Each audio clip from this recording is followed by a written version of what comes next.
দাদা। ও চলে এসছেন? হ্যাঁ। আসুন আসুন, বসুন বসুন। এ ভাই একটু এই ঘরে আয় তো। হ্যাঁ বল। ভেতরে আয়, ওই ক্যাটারিং এর লোক চলে এসছে। আয় আয়। তাহলে শুরু করা যাক। আপনাদের বিয়েতে কি কি মেনু আছে, কি কি সিলেক্ট করেছেন বলুন। হ্যাঁ, ওই জন্যই তো আপনাকে ডাকা। আর আগে বলে দিই, বিয়েটা আমার এই ভাইয়ের, ওরই বিয়ের ক্যাটারিং এর জন্য আপনাকে ডাকা হয়েছে। ও আচ্ছা। তাহলে ভাই মেনুটা বলি নাকি? হ্যাঁ হ্যাঁ বল। হ্যাঁ তাহলে লিখুন। হ্যাঁ হ্যাঁ বলুন। তার আগে বলুন তো বিয়েতে লোক কত হবে? লোক লোক ওই ধরে রাখুন 5,000 মতো। কি তোর মাথাটা খারাপ হয়ে গেছে নাকি? কেন মাথা কেন খারাপ হবে? মাথা তো আমার ঠিকই আছে। 5,000 লোক? 5,000 লোকে কি হবে? কেন? 10,000 লোক নিমন্ত্রণ করতে হবে। উরি শালা, এ তো মালদার পার্টি। 10,000 লোক, এই বাড়ির থেকে ভালো টাকার দান মারবো। ও দাদা, কি বিড়বিড় করছেন একা একা? হিসাবটা শুরু করুন। হ্যাঁ বলুন বলুন, কি খাওয়াবেন বলুন। হ্যাঁ, প্রথমেই লিখুন 5 কেজি চালের মতো ভাত। শোন দাদা, তুই যদি আমার থেকে ছোট হতিস না, আজকে তোর কানে করে এমন বাজাতাম না। 5 কেজি চালের ভাত? মাথাটা খারাপ হয়ে গেছে তোর? 2 কেজি চালের ভাত লিখুন। 10,000 লোকে 2 কেজি চালের ভাত? ঠিক আছে, পরেরটা বলুন। ঠিক আছে, পরেরটা লিখুন ওই মুগ ডাল 1 কেজির মতো ধরুন। বড় হয়ে গেছিস বলে কি আমার বাঁচ দিবি নাকি? বিয়ে টাকা আর আমার। আপনি 250 মুসুরির ডাল লিখুন। 250 মুসুরির ডাল। আচ্ছা, এবার ওই 5 কেজি আলুর মতো চিপস লিখুন। দাদা, এবার কিন্তু বাড়াবাড়ি হয়ে যাচ্ছে কিন্তু। আলু খাই কি মানুষকে মারবি নাকি? জানিস আলু থেকে মানুষের এখন সুগার হচ্ছে। কোনো আলু চিপস হবে না, 5 দিন ওটা। আচ্ছা লিখলাম না। বলছি ভাই, অটল নেবো না ইঁচড় নেবো? ইচড়? পয়সা কি খুঁজিয়ে বেড়াচ্ছে নাকি আমার? পটল লিখুন 2 কেজি। ভাই, লোকজনের সামনে মান সম্মানের ব্যাপার ভাব একবার। একটু আমার একটা লিমিট আছে। বিয়ে তোর নাকি আমার? যদি বেশি বাড়াবাড়ি করে বিয়েটা সব খরচা তুই দিবি।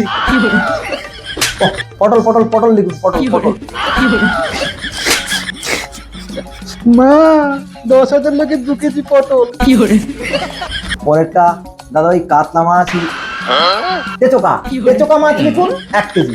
হ্যাঁ, এতক্ষণ একটা ঠিক কথা বললি। তেচোকা মাছ 1 কেজি।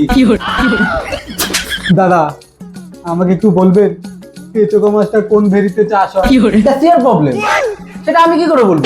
আমি আপনাকে কন্টাক্ট দিয়েছি, খোঁজার দায়িত্ব আপনার। দাদা, আমি তেচোকা মাছটা ঠিক খুঁজে নিয়ে আসবো। দয়া করে পরেরটা বলুন। আচ্ছা, পরেরটা লিখুন ওই 500 গ্রাম মতো খাসির মাংস। খাসির মাংস? তোর মতো আস্তে খাসি থাকতে অন্য খাসি আনতে হবে কেন রে? এই 10,000 লোকের 1 কেজি পোল্ট্রির মাংস লেখ। দাদা, আমার সাদা মনে একটাই প্রশ্ন, বলছি মুরগির পোতটা ফেলে দিয়ে আসবো নাকি নিয়ে আসবো? হ্যাঁ হ্যাঁ, মুরগির পথ ফেলে আসুন, ওটা কোনো কাজে লাগবে না। কি তোর কি মাথাটা খারাপ হয়ে গেছে? কোনো কিছু ফেলা হবে না, সবকিছু রান্না করতে হবে। মুরগির পদে কি টেস্ট জানেন? ঠিক আছে দাদা, আমি কথা দিলাম মুরগির পোতটা আমি স্পেশাল করে রান্না করে দেবো। হ্যাঁ, মনে থাকে জানো। দাদা পরেরটা বল। বলছি, আপনি ওই 2 কেজি টমেটো চাটনি, না আমের চাটনি, 5টা গোটা আম দিয়ে দেবেন, হয়ে যাবে, তাই না? হ্যাঁ।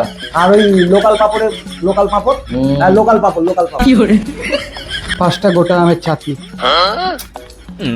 লোকাল পাপড়। ঠিক আছে, পরেরটা বলুন। আচ্ছা, পরেরটা লিখুন ওই মিষ্টি লিখুন। সুগার, ডায়াবেটিস, এই মিষ্টি ক্যান্সেল। ক্যান্সেল। কি হলো দাদা, কি হলো আপনার? ও হ্যাঁ, মিষ্টি ক্যান্সেল। দাদা, আপনাদের ভালোর জন্য একটা কথা বলবো। কি কথা বলুন? দেখুন কি হারে গরম পড়েছে। ফালতু আইসক্রিম খাইয়ে কি করবে? মানুষ তো আইসক্রিম খেলে ঠান্ডা লেগে যাবে তাদের। একদম দাদা, একদম ঠিক বলেছে। দেখ, সে কিছু, উনি বাইরের লোক হয়ে আমার কথা সাহায্য করছে, আর তুই আমি মানুষের এইভাবেই সাহায্য করি। মুখ শুদ্ধিটা বলেন। মুখ শুদ্ধি? এ ভাই, আমার মাথায় না একটা দারুণ বুদ্ধি এসছে। কি বুদ্ধি? আমরা সেদিনকে তালপুকুরে মেলায় বাতাসে কুড়ালাম না? হ্যাঁ ওই বাতাসেগুলো হামল দিস্তায় গুঁড়ো করবো। হ্যাঁ, আর গাছ থেকে সুপারি পারবো, পেরে মিশিয়ে ওটাকে মুখ শুদ্ধি বানিয়ে দেবো। একদম ঠিক বলেছে, তাই করুন। হ্যাঁ, লিখে রাখুন, ওটা আমরা দিয়ে দেবো। আপনার আনতে হবে না। মুখ শুদ্ধি ক্যান্সেল। তাহলে আসি আমি, আমার আবার যেতে হবে, কাজ রয়েছে। তবে ভাই, আমি আমার মনের অন্তরস্থল দিয়ে তোমাকে আশীর্বাদ করি, তোমার দাম্পত্য জীবন সুখের হোক, সুখের হোক, সুখের। ঠিক আছে ভাই, আসছি।